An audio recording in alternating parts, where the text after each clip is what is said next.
இந்த மேடமை பொறுத்தவரை லாங்ன்றது ரொம்ப லாங் ஆயிடுச்சுன்னு நினைக்கிறேன். ஆக்சுவலா லாங் ஜம்போட வேர்ல்ட் ரெக்கார்ட் என்னன்னா அமெரிக்கால இருக்கிற மைக் பவல் பண்ணிருக்காரு. அவரோட ரெக்கார்ட் 29 ஃபீட், அப்படின்னா 8.95 மீட்டர்ஸ்.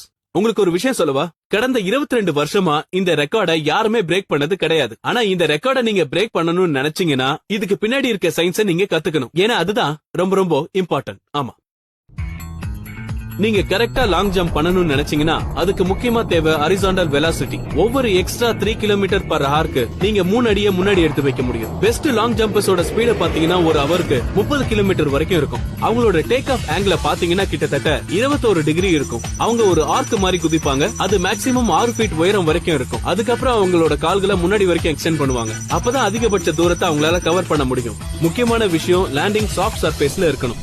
அப்பதான் இவ்வளவு கஷ்டப்பட முடியும். நல்லபடியா லாங் ஜம்ப் பண்ணனும்னா உங்களுக்கு தேவை ஹரிசாண்டல் வெலாசிட்டி.